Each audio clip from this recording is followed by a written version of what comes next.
Hello, everybody. Welcome into Sports by GSMC Podcast Network. I am your host, Jeremy Lapidus. Today, we have a big show for you. As promised, we are going to get into a little bit of fantasy football previews as the NFL season is just 9 days away. So we're going to start off with one of the most important position, arguably the most important position, the wide receivers. I have for you today my top 24 fantasy receivers, as well as a couple of honorable mentions. We'll start off the show with that. It also is cut day in the NFL. If we have time, we will get to all of the cuts, some of the big names that are no longer on NFL rosters, as well as an update with some other wide receiver rankings. It is a big wide receiver show today, taking a look at some more CeeDee Lamb conversations and some Ja'Marr Chase updates. But before we get into all of that, remember, if you would like to be an even bigger part of the show than you already are, all you need to do is go to GSMCPodcast.net. Or if you are on YouTube, you can use that super chat feature. If you do either of those two things, a message should pop up on the bottom of the screen for you, me, and everybody else around the world to see. If you do have a burning question about sports, anything at all that you would like to ask, go ahead and throw that in the comments, throw it in the chat. I will get to it as soon as I possibly can. I appreciate everybody so much for sticking around, talking some sports with me here on a beautiful Tuesday afternoon. But like I was saying, we are going to start off our show today with some fantasy football rankings. I have for you right there on the screen my top 24 receivers, and we are going to go through each and everyone. But before we get to the top 24, I do have a couple of honorable mentions to add. We'll start off, you know what, actually, we're going to start off at number 1 because it's already up there for you. My number 1 receiver is Tyreek Hill. And I know there's been a lot of discussion in this offseason for who the fantasy wide receiver 1 is going to be. It's a virtual 1A, 1E, 1B between Tyreek Hill and CeeDee Lamb, the two top wide receivers on my list. Makes it a little bit easier now that CeeDee Lamb has signed his contract. You no longer have to worry about whether or not he will be, playing the whole season. But I have Tyreek Hill ahead of him because if there's any receiver in the NFL that is going to reach 2,000 yards, it's going to be Tyreek Hill. He was flirting with that number last season. There's no reason to believe he won't be at least flirting with that 2K number again this year. Not much has changed with the Miami offense. The situation should be relatively the same. Look for Tyreek Hill to have a huge, huge season. He is my wide receiver 1. We talked a little bit about CeeDee Lamb there. He is my wide receiver 2. Again, 1A, 1B situation with Tyreek Hill. CeeDee Lamb is going to be the entirety of that high-powered Cowboys offense. He's probably going to have the most touchdown value, so maybe he will have the ability to jump total fantasy points-wise over a guy like Tyreek Hill. But in terms of volume, I still have Tyreek Hill above him. At 3, I have Amon-Ra St. Brown. He broke out. Not that he didn't break out before, but he really broke out last season, finishing in the top 10 for fantasy points. He has only steadily improved in every single year. He signed a huge contract at one point this offseason, making him the highest paid receiver in the entire league. No longer is there with the explosion of the wide receiver market, but Amon-Ra St. Brown at number 3 on the list here, he should improve. Again, still have Jared Goff. That offense is going to be great. This is the number 1. He plays in the slot too, and you don't have the best cover corner in the slot barely ever. So he's going to get favorable matchups almost every time he's out there. He's my number 3 receiver. At number 4 and 5, we have another tie between Justin Jefferson and Ja'Marr Chase. I put Justin Jefferson ahead of Ja'Marr Chase because, as we'll talk about later on in this show, I'm not 100% sure that Ja'Marr Chase will play every single game. Outside of that, Ja'Marr Chase has a better quarterback situation, so he's going to be more likely to get those big plays, but they also might force feed Justin Jefferson. We saw what happened when Nick Mullins was in charge of the offense. He was just feeding the ball to Justin Jefferson the whole time. I don't expect that to change with Sam Darnold. Sam Darnold might not force it into triple coverage to Justin Jefferson, but he's still going to get his lion's share of targets. He was just paid. He's the highest paid non-quarterback in the history of the NFL. The Vikings aren't going to suddenly stop throwing to him. He is a safe floor option for one of these top receivers. Again, Jamar Chase at 5, just because we're not 100% sure if he's going to play week 1, and losing an extra week out of a guy is not something you want when you're playing fantasy. That's one of the biggest red flags.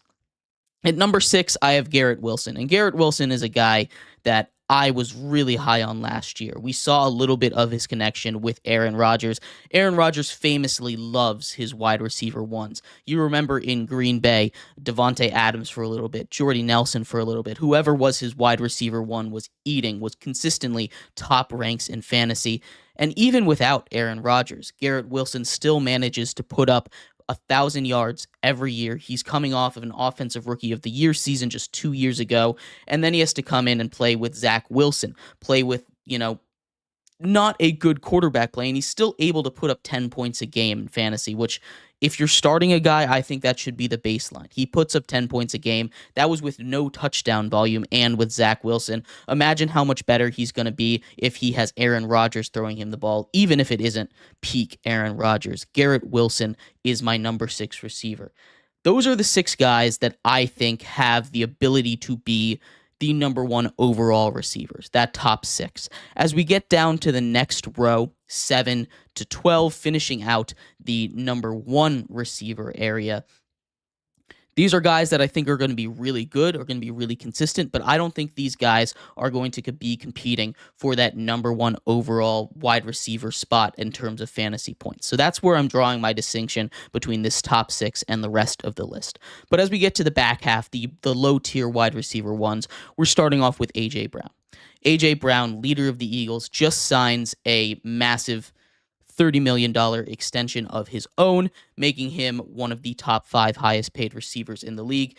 Him and Devonta Smith, who's later on this list, have continued to be productive even though they're side by side, and the passing lane should open up more for them with the addition of Saquon Barkley. And that might sound a little bit backwards, right? Because you bring in an elite running back like Saquon, that should take away opportunities. But the play action game is going to be much better. That's going to get them more open. Jalen Hurts, he's a great quarterback. He had a little bit of a down year, especially down the stretch. But these guys should continue to be great. A.J. Brown especially. At number 8, we have Devontae Adams. And you're looking at the rest of the guys on this list and you're saying, oh, these guys are all in pretty good offenses, pretty good situations. Devontae Adams, not quite. But what makes me put Devontae Adams up this high is his quarterback. Gardner Minshew, for all of his flaws, does one thing awesome for fantasy wide receivers, and that is he feeds his number 1. You remember just back to last season with Michael Pittman. Michael Pittman finished outside of the top 12 in wide receivers, but he had an explosive year, earning himself a nice contract in Indianapolis, and a lot of that was because of Gardner Minshew. Gardner Minshew last year targeted Pittman 30% of the time. That is the highest target share in the entire league. He force feeds his wide receivers. Absolutely loves throwing to his wide receiver ones. Devontae Adams is going to be open. He is going to get the ball. He is going to get a lot of targets, and he is going to score a lot of points. That is why he is sitting here in the top 10 for me at number 8. At number 9, we have Mike Evans. Mr. Consistency, right? 10 years in the NFL, 10 years with 1,000 yards. He had an explosive end of the season with Baker Mayfield. Their connection just continues to grow. Mike Evans is my number 9 receiver. And rounding out the top 10, I have Marvin Harrison Jr. Marvin Harrison is a rookie, but he is heading into an offense where there isn't really a lot else out there. A lot of people are high on Trey McBride. But Kyler Murray, the last time he had a true alpha number 1 receiver was DeAndre Hopkins. And he played 31 games with DeAndre Hopkins. In those 31 games, if you go by a per-game status, he was getting just over 6 catches a game, just about 80 yards. It was 78.8 yards a game there. So that's 6 for 80, and he scored a touchdown in 17. He scored 17 touchdowns. So basically, a touchdown every other game. So you look at that fantasy points wise, every game in a PPR setting, you're expecting 13 points at a minimum. Every other game, you're getting 20. That is a great, great spot to be. Kyler Murray is going to feed his number one. Marvin Harrison, by all accounts, is going to be amazing. He is my number 10 receiver. At 11, I have Drake London. Another situation where a guy might be a little bit unproven due to the fact that he's had bad quarterback play. Kirk Cousins, again, we saw it with Justin Jefferson, and Drake London isn't at Justin Jefferson level. But what Drake London does do really good is get open, and he's a good jump ball receiver. Kirk Cousins is going to find him. He's the number one there. Also look for Kyle Pitts to have a big upside. We'll talk about tight ends later on in the week. But I think Drake London should have a very productive season. I have him up at 11. And rounding out the top 12, my wide receiver ones is Puka Nacua. And I know that's lower than a lot of people have Puka in this league. I personally, in this year in draft settings, I personally am a lot lower on Puka than a lot of other guys. For the main reason being Cooper Kupp, who's also on this list later on, and we'll get to him probably in the next segment, is back. And in the couple of games that Puka Nacua was playing with Cooper Kupp just last season, his point production in a PPR setting went down 33%. He scored 33% less points with Cooper Kupp on the field. And Cooper Kupp is going to be 100% healthy this year. There are plenty of receivers that I love ahead of Puka Nacua. He should still be a great receiver. You put those values out, he still has 1,300 yards, right? This isn't going to be an issue. Play very similar roles in the offense. It's going to depend which one defenses focus on more. If they focus more on Cooper Kupp, Puka should be the main guy. If they focus more on Puka, then the main guy is going to be Cooper Kupp. This is going to be the main question when we're talking about a Rams offense where both of these guys should be good. I just have him slipping a little bit because I don't think he'll be that same dominant force that he was without Cooper Kupp in the lineup. But let me know what you think of my wide receiver ones. We're going to take a quick break here. When we come back, we'll go through the rest of the list, my reasonings for it, and where we have some honorable mentions at the end of wide receiver 2. So stick around for that. We'll be right back here on Sports by GSMC Podcast Network.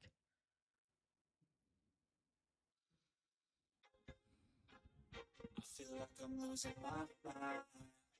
It's everybody in the world died. Please, Lord, give me a sign, a sign. I feel like I'm losing my mind. It's everybody in the world died. Please, Lord, give me a sign, a sign. I wanna be the greatest. Everybody on the fake shit. I look around and feel like everybody is the fakest. I make this every day and I'm impatient. Hoping one day I blow up from the basement. Statement, the top is so vacant. I don't need shit that I think is amazing. Waiting for my day when I'm playing. Sold out shows for 1,000 faces. Hey, give me that crown. Get in my way and to be put down. It ain't your place, I'll get my town. If I want that shit, then I'll get it right now. I'm losing it, the news that fits. I'm losing shit, a stupid myth. You choose to live or choose to dip. You choose to fight or lose your grip and lose a gift. Oh! I feel like I'm losing my mind. Everybody in the world died. Please, Lord, give me a sign, a sign. I feel like I'm losing my mind. It's everybody in the world.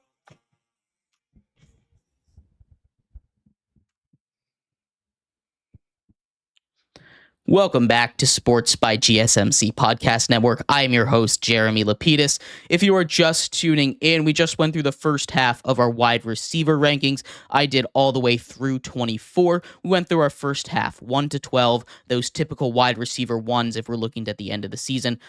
Those are my predictions for who will end up in that wide receiver 1 position as far as fantasy points go. In this segment here, we are going to take a look at that back half of the list, who I have in the wide receiver 2 positions. Hopefully this can help you out with your fantasy drafts coming up as the season is just 9 days away now. But before we get into that, remember, if you would like to be an even bigger part of the show than you already are, all you need to do is go to gsmcpodcast.net. Or if you are on YouTube, you can use that super chat feature. If you do either of those two things, a message should pop up on the bottom of the screen for you, me, and everybody else around the world to see. If you do have a burning question about sports, anything at all that you would like to ask, go ahead and throw that in the comments. Throw it in the chat. I will get to it as soon as I possibly can. I appreciate everybody so much for sticking around, talking some sports with me here on a beautiful Tuesday afternoon. But like I was saying in this segment here, we're going to finish up our wide receiver rankings and jumping off right where we left off at number 13. This is the start of that wide receiver 2 list.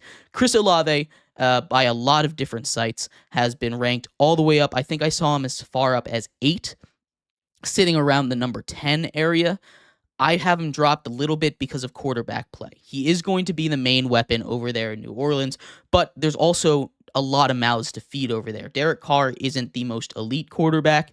He's kind of a benchmark for, is your quarterback going to be good or not? If your quarterback's better than Derek Carr, I'd say they're at least an average quarterback. If they're worse, then they're a bad quarterback. That's how I view Derek Carr here, and he's not going to be able to support an offense that has this many weapons to give out, right? You have Chris Olave, who should get the lion's share, the most amount of targets, and probably the biggest numbers on the offense, but you also have Taysom Hill, who's going to gobble into those targets a little bit. Rashid Shaheed should be a lightning in a bottle kind of guy, getting a lot of deep targets, going to be like a boom or bust. If you remember back to like Deshaun Jackson kind of days, he might catch a 90-yard touchdown, or he might do nothing, right? That's going to take a little bit of production. Alvin Kamara, I don't know what he's going to be this year, but he ate up like 10 targets a game last year. I don't think he'll quite do that, but still, that's going to eat into Chris Olave a little bit. And also, Chris Olave has dealt with his fair share of injuries in his short career so far. That's not to say he's great, but that's not to say that he's not great.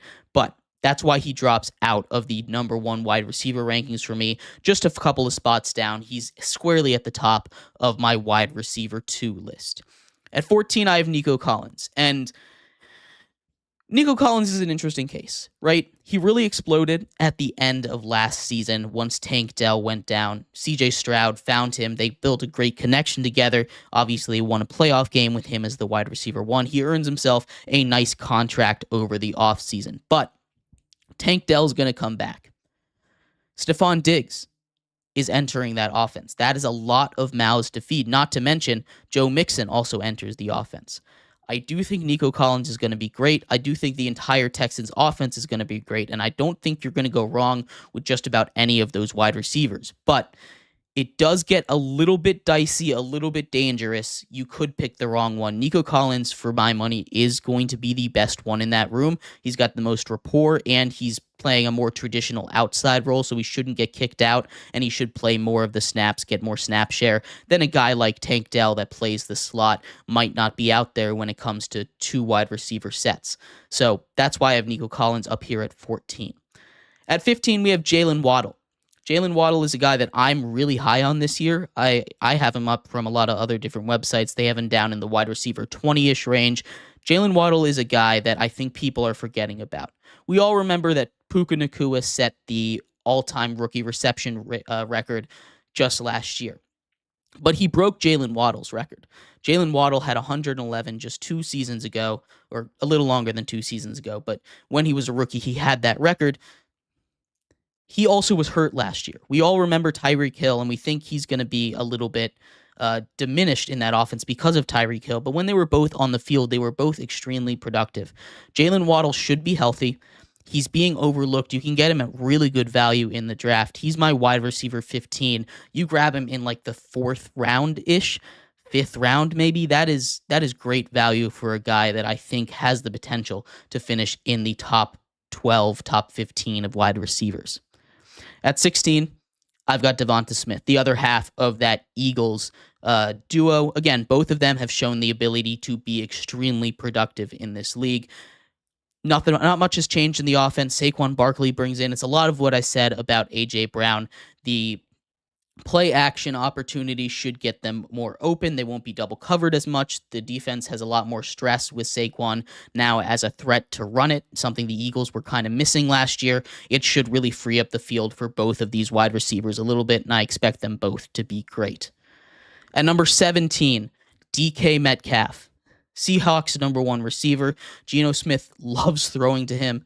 I know there's a lot of conversation about Geno Smith and whether or not he deserves to be the starter over there in Seattle. He absolutely does. And DK Metcalf has never really had a bad season. He's got all the physical tools you want in a receiver. There's nothing you're looking at him and you're saying, oh, that guy can't succeed. He's built like nobody else is, right? That almost 8-pack picture that came out with him when he was in the draft. He's still a big guy, more physical than everyone, can go up and get the ball. He's bigger than everyone. And he's really fast. Obviously running down one of those highlights, those legendary highlights, running down Budda Baker on that would have almost pick six. He's fast. He's big. He's got everything you want in a receiver, and he should be great. At 18, I've got Michael Pittman. We talked about why his value is a little bit inflated this year when we brought up Gardner Minshew.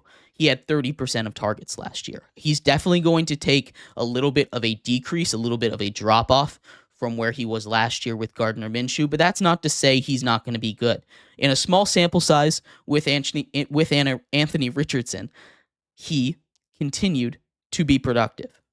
Just about four or five catches a game, 4.5 catches a game was his average for 45 yards. So we're looking at minimum 10 points, right? He scored a touchdown once in those 4 games, so a touchdown every 4 games. It's not going to be to the same level that he was last year, but he should still be very productive in this league with Anthony Richardson. Also, I think Anthony Richardson is going to take that next step this year. So he should be just as good. Maybe a little bit of a decrease because he's not going to get that 30% target share like he had last year. As we get to the last half, the back half of those wide receiver twos, just take a look at that list. If you have any questions about where I have things, if you're just coming in, go and throw it in the chat. I'll go ahead and answer your question. But at 19, we're getting to Cooper Kupp.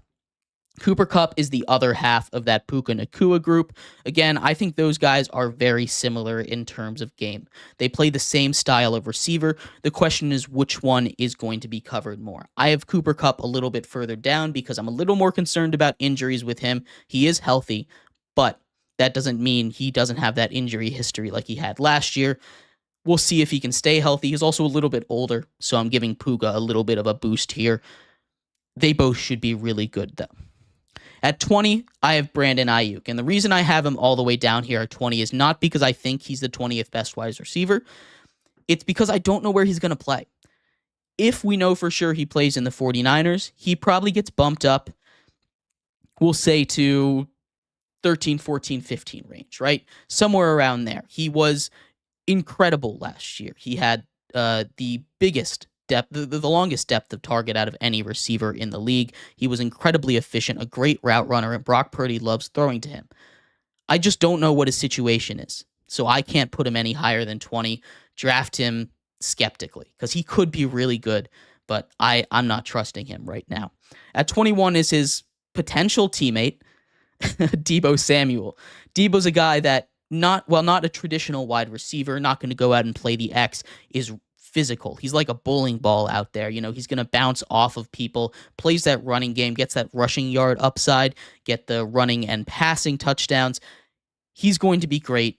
He's not going to be, the same explosive level that he was in 2021. Teams are keying in on him a little more, and his usage is a little bit down, but he still has that dual threat upside, and he is in my top 24. At 22, I'm dipping my feet into the Bears receivers. I think one of them will finish as the wide receiver too, as a wide receiver too. Whether that be DJ Moore, who is my favorite because he's been there the longest. He has the most experience in that offense, right? Keenan Allen and Rome Odunze the rookie. Keenan Allen came in. He didn't look in his best shape in the preseason either. DJ Moore, coming off a big contract that he's signing with the Bears, I think will be the alpha receiver there, although I could see it going to either of those other guys. One of the Bears receivers should finish in the top 24, and I'm betting on DJ Moore. At 23, we have another Texans receiver, Stephon Diggs. Stephon Diggs, he struggled at the end of last season. He dropped a couple of balls in the playoff. He's going down to Houston. I think he'll fix it. He's only got a 1-year deal, so it's a contract year. He should be playing his all. We'll see if he's happy there. That's going to be a big thing. Does he enjoy his time in Houston? He's only got 1 year, so he can leave if he isn't happy, but we will see what happens in there. He should still be really productive and really good with a great quarterback in CJ Stroud. And to round out the top 24, I have Malik Neighbors. Now, I did have a list of a couple other guys that I was really considering at 24, but I'm putting Malik Neighbors in there because he is the only thing that is going to be moving the offense in New York. Daniel Jones is not an attractive quarterback option, but if you give Malik Neighbors 6 slant routes, 2 screens a game, he'll catch 5 balls. He'll do magic with the ball in his hands. He's one of those great yak guys. And what Brian Daboll was able to do when the Giants were successful with Daniel Jones was really take advantage of that short RPO kind of action. And I think Malik Neighbors is the best receiver to do that. You get the ball in his hands and crazy things can happen. So I'm banking on some upside here, but he's the guy that I'm the most worried about on this list. I mentioned some honorable mentions. I've got 6 of them that could go in that 24 spot. So I did a top 30 kind of situation. They're not on the screen here, but Zay Flowers, number 1 receiver in Baltimore. Lamar Jackson is only going to get more comfortable passing with the threat of the run from Derrick Henry. We might see heavier boxes, leaving Zay Flowers to do his thing out against some corners. He should be really good. T. Higgins, especially if Jamar Chase is going to miss time, he should be able to gobble up all those targets that Jamar Chase would have gotten. And he's also on a contract here, looking to get paid next season. He's got a lot to prove. Amari Cooper, and this depends on his relationship with Deshaun Watson. If that's grown, he did his best work with Joe Flacco down the stretch of the season, as did most of the Cleveland receivers and tight ends. But I like Amari Cooper a lot, and he should be able to improve this year. George Pickens, wide receiver 1. Again, these are guys that are going to be getting all the targets for their teams. In Pittsburgh, I'm avoiding him a little bit because of the quarterback situation, and I don't know what's going to happen, but he doesn't need to separate to catch the ball. He's one of the best jump ball receivers in the entire league. And the last 2, Christian Kirk out of Jacksonville just is a solid receiver. He's not going to do anything flashy, but he should finish in somewhere between 20 and 30 overall in the wide receiver ranks. So if you're just looking for a guy that'll consistently get you points, I don't know, like 13 points a week in a PPR league, that's the guy to go for. And a similar thing for Terry McLaurin. You get rookie quarterback Jaden Daniels, but he has proven that he's quarterback proof. I love Terry McLaurin a lot this year. I've been able to get him in like the 8th, 9th, or 10th round, which I think is great value for a wide receiver 1. Terry McLaurin is a guy that I think could surprise a lot of people this year. But let me know what you think of my list. Anyone you think that I left out, anyone you think I rated too high, too low, I'd love to hear from you. We're going to take a quick break here. When we come back, we're going to transition into real football talk a little bit about some actual wide receiver situations, update you on Jamar Chase's situation, talk a little bit about CeeDee Lamb and where the Cowboys are at now that they have paid him. So stick around for that. We'll be right back here on Sports by GSMC Podcast Network. Looking for your daily fix of sports talk without having to pay for it? GSMC Sports Network is available on YouTube. Just search GSMC Sports Network. Get your fix of daily sports talk shows on YouTube, absolutely free. NFL, college football, NBA, MLB, MMA, UFC, fantasy football, and so much more. GSMC Sports Network has shows running all day long, with new sports shows starting every 2 hours. Just like on your favorite cable sports channel, except GSMC Sports Network is absolutely free. Just search GSMC Sports Network on YouTube to catch one of your new favorite shows, like the GSMC College Football Podcast, Chip Shot Football Podcast, Hoops and Heels Women's Sports Podcast, GSMC Basketball Podcast, and so many more. Check it out for yourself. GSMC Sports Network, now available on YouTube, absolutely free. Search GSMC Sports Network on YouTube right now.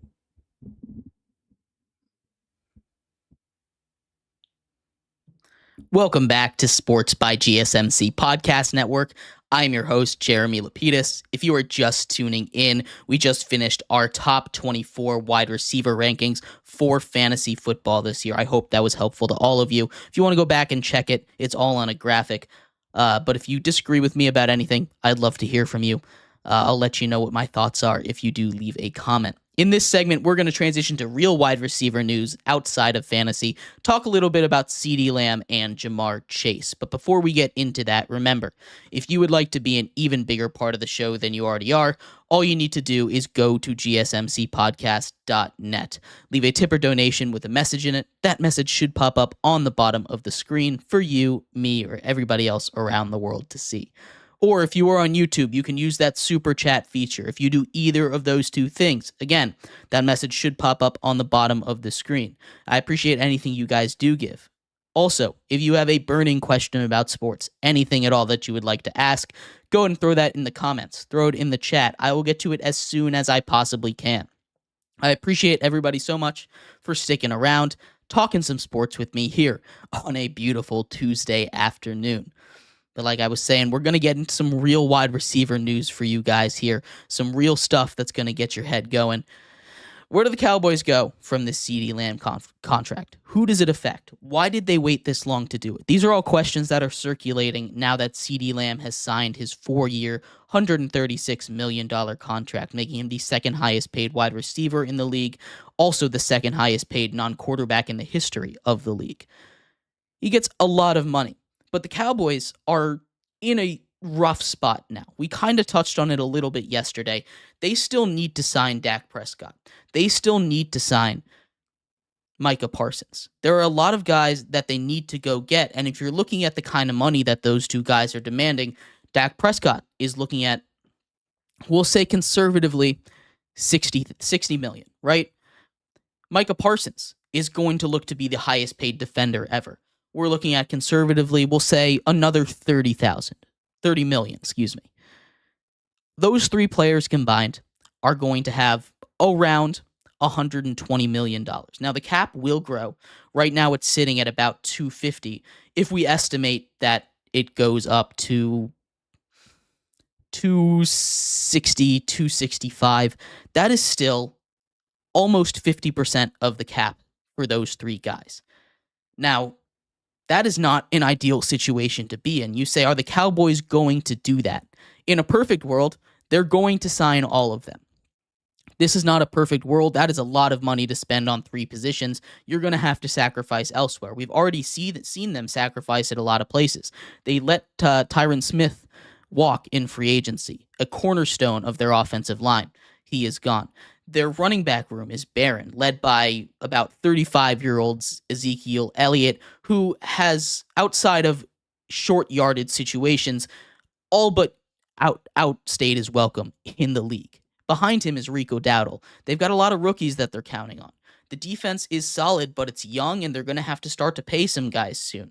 They're running into the situation where they're going to start to run up against the salary cap, and that's not where the Cowboys want to be.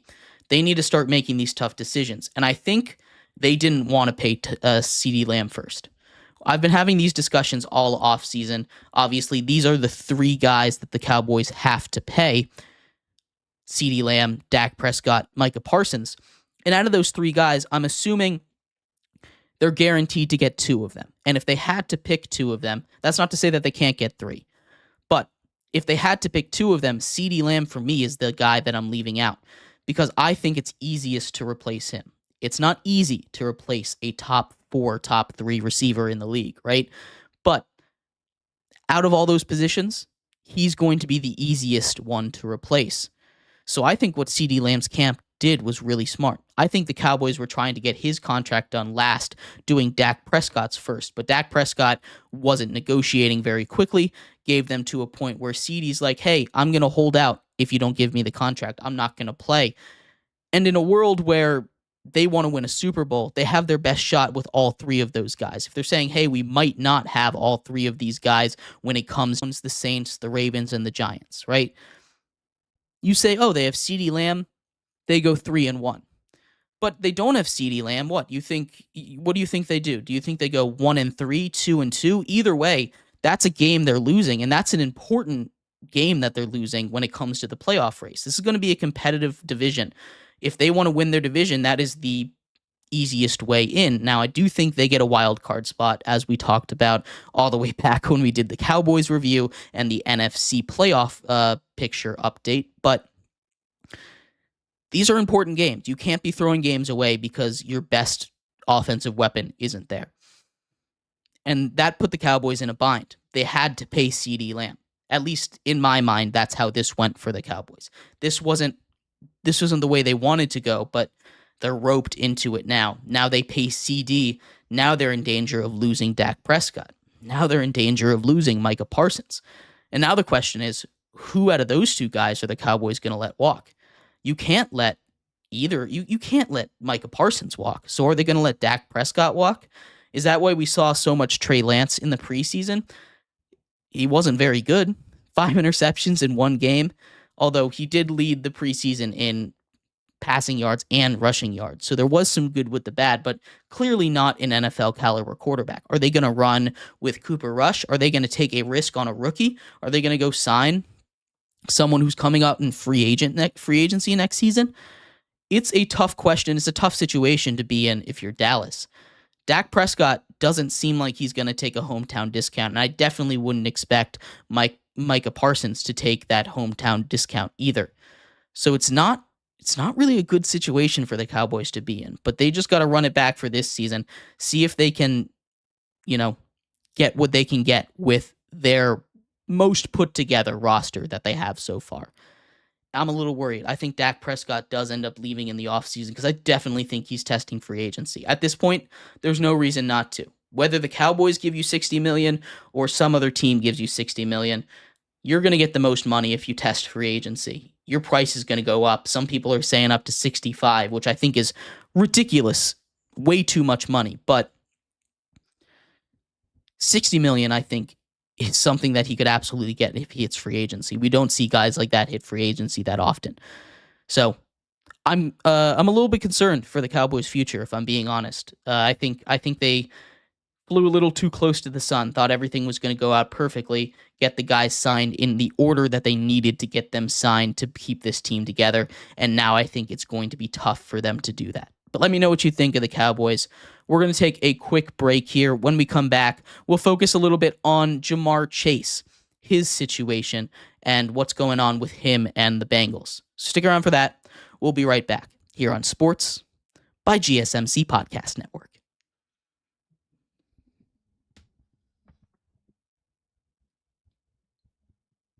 For the best and latest podcasts available anywhere, go to the podcast app on your cell phone and type in GSMC to access free content-rich podcasts on health and wellness, book reviews, sports, entertainment, relationships, social media, movies, technology, finance, and even weird news. Subscribe and download the GSMC Podcast Network's family of shows, available everywhere podcasts are found.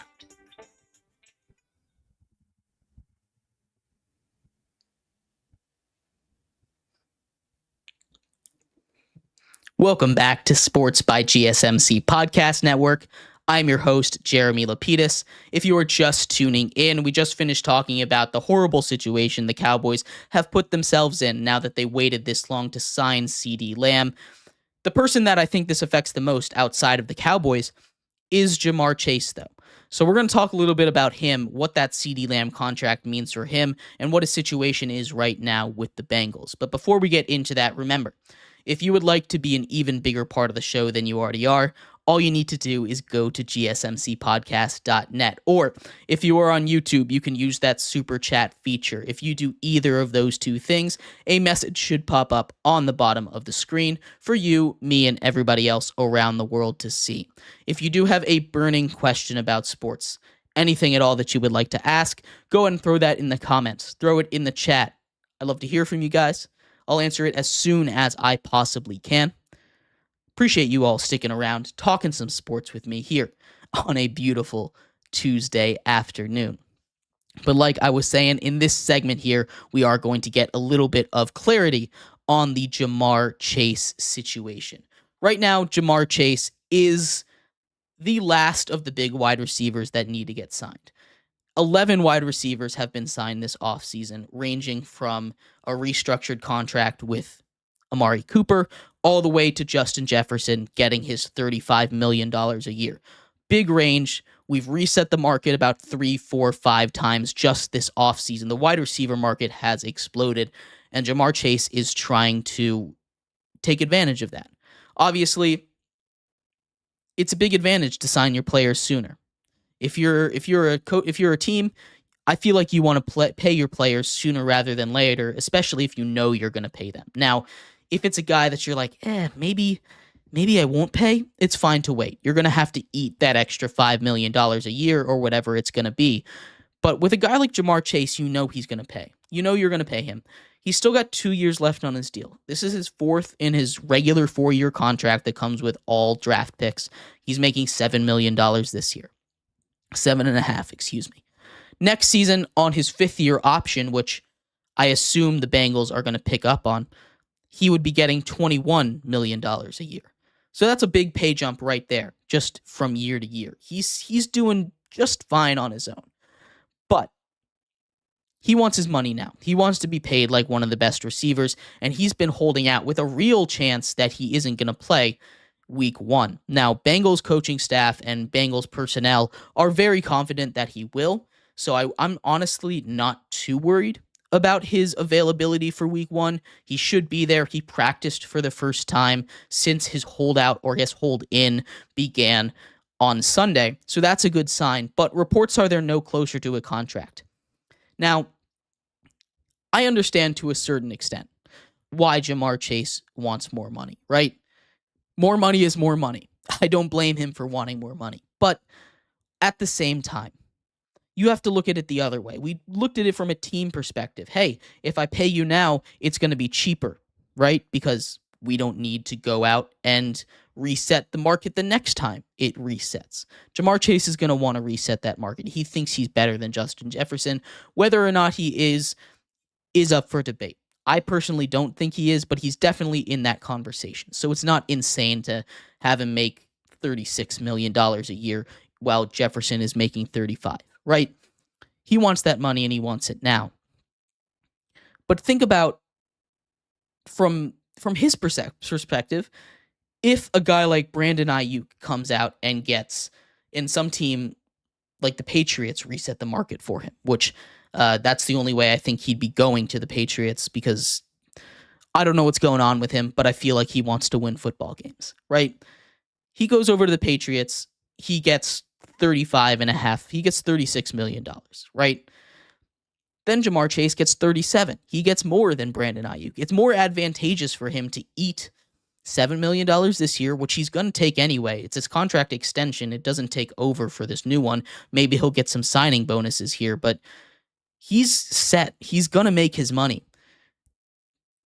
If I'm Ja'Marr Chase, I don't mind waiting one more season. Then you can hold out. You have 2 years left on your contract. If I'm the Bengals, I'm saying, okay, yeah, let's get a deal done. Because looking down the line, it only ever will get more expensive. It's never going to get cheaper if you wait. This isn't like waiting for a ticket at a ball game, right? Waiting to the last second, it could get cheaper. But when you're paying a guy, he's going to want to reset the market, especially a guy as good as Ja'Marr Chase is. This is not something that makes any sense for me from either side. We're going to take a quick break here, and when we come back, we're going to talk all about the two. We're going to talk about one of the 2 remaining quarterback situations in the league that has yet to be decided: the New England Patriots, who they should start, who they will start, and why they're going to make those decisions. So we'll talk about all of that and more coming up next here on Sports by GSMC Podcast Network.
Welcome back to Sports by GSMC Podcast Network.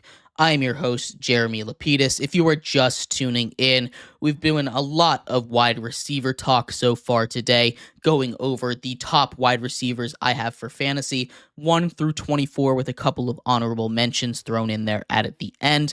We also talked about Jamar Chase and CeeDee Lamb's extensions or possible extensions.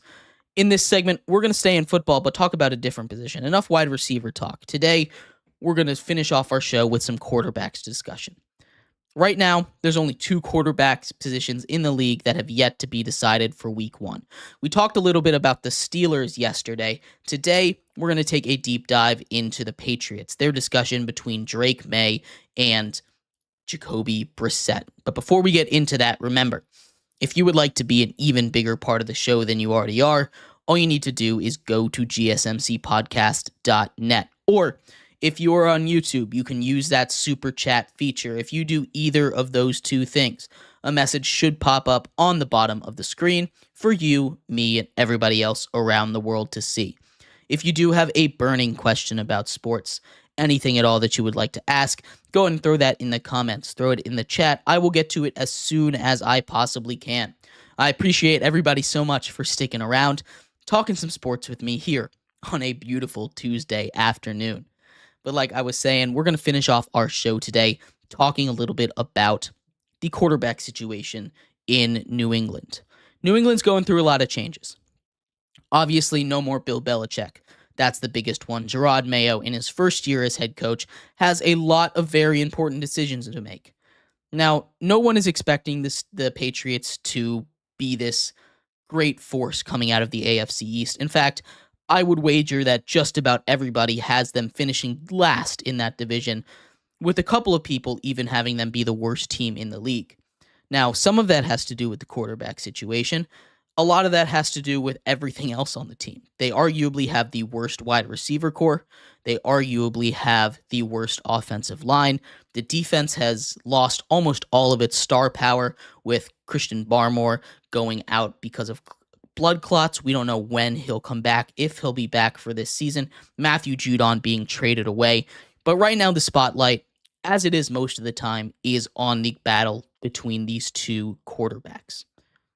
You have veteran Jacoby Brissett, started for half a dozen teams in this league, right?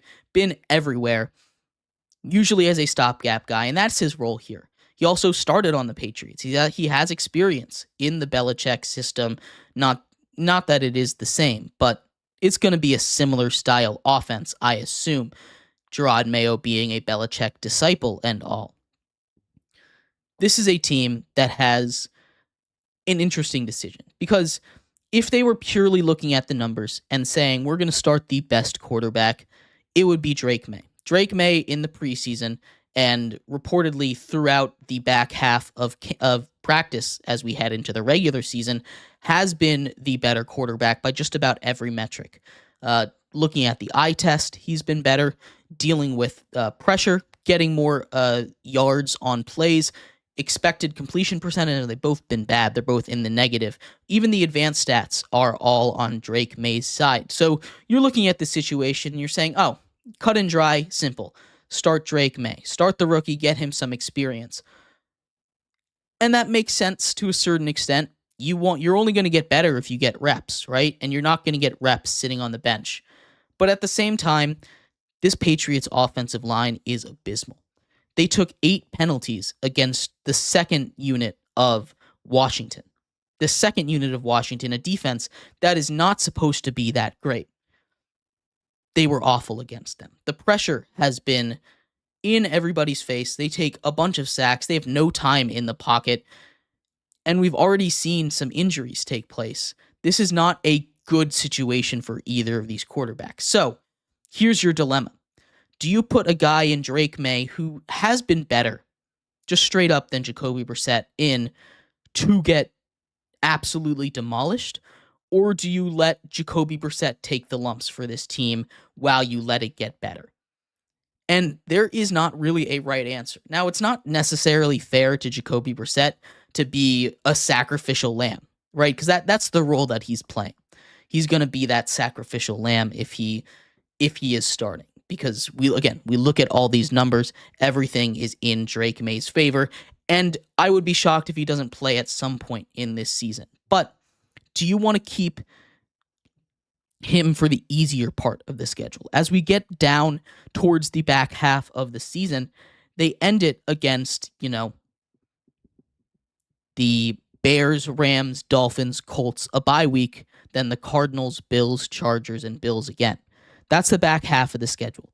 Maybe you get him in to start against the Titans in week 9. You throw that at the front of that. Those defenses are some of them are good. I like the Bears defense a lot. I think the Rams could have a solid pass rush. The Bills, I'm not out completely on their defense yet. Their pass rush is definitely their best part. But you look at the front half of the schedule. First of all, they have the Jets twice. One of the best defenses in the league. They have the 49ers. They have the Seahawks, who I think are going to have a solid pass rush this year, and the Bengals, who have a lot of really good edge rushers, and their tackles also very solid. If you were looking at a team or an easier stretch of schedule for a guy that, you're always going to take your hits, especially behind a bad offensive line. But if you're looking for the most advantageous part to put your young quarterback in, you probably wait until week 9-ish of the season to play him. Now, you're going to take your lumps. You're going to start off slowly. It's not going to be easy. And you're going to have a lot of calls for Jacoby Brissett to be relieved as the starting quarterback. Because as neutrally good as Jacoby Brissett is, as a fringe starting quarterback, as a guy that could be a starter, but is one of just the elite backups in this league, right? Stopgap guy, the perfect guy for that. He knows his role. He knows he's not here to be the starter or keep that job forever. You should probably start him at the beginning of the season. And I know that's not what Patriots fans want to hear. I know that's not what most fans of the NFL want to hear. I know personally, if it was up to me, I would want Drake May to start. I would want Drake May to the rookie to get some reps. That's what I want to happen. But if I'm sitting here and I'm saying I don't want him to get killed, play him in the back half of the season. Start him in week 9. Let him get slightly easier defenses. Don't let him play the Jets. That's really what I'm looking at. Get him past the Jets. The Jets are going to kill this Patriots offensive line. It's not going to be fun. Let Jacoby Brissett deal with that half. It doesn't make sense, but it is a tough decision to be in. And it's not an easy position to be in for anybody. But we'll see what Gerard Mayo and the Patriots have to do. The other quarterback battle we talked about yesterday, the Steelers still haven't made a decision. They're supposed to make a decision by the end of the week. Those are the last two to make. We'll see what ends up happening. I think Drake May is the better quarterback. All the numbers say that, but I don't want him to get killed. So get your stopgap guy to be a stopgap guy, but maybe not for a full season. I want to see some reps from Drake May. But let me know what you think. I'd love to hear your thoughts on anything we talked about in today's episode. We'll be back here tomorrow talking about running backs. We'll do our running back rankings. Also, cut day happened today. All rosters are down to 53. Our final rosters are set. We're going to go through all the major cuts, some trades that happened today that happened a little too late for me to be prepared for on this show. We'll talk about that in some detail tomorrow and anything else that happens in the world of sports. I've been your host, Jeremy Lapidus. You have been listening to Sports by GSMC Podcast Network. I appreciate all of you guys for tuning in, but I will see you same time, same place tomorrow. You all have a good one. Goodbye. Let's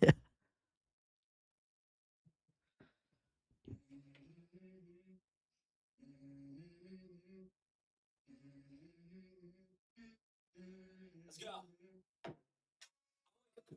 Bit of drool, I'm up to the feel like it's gonna be a bad day.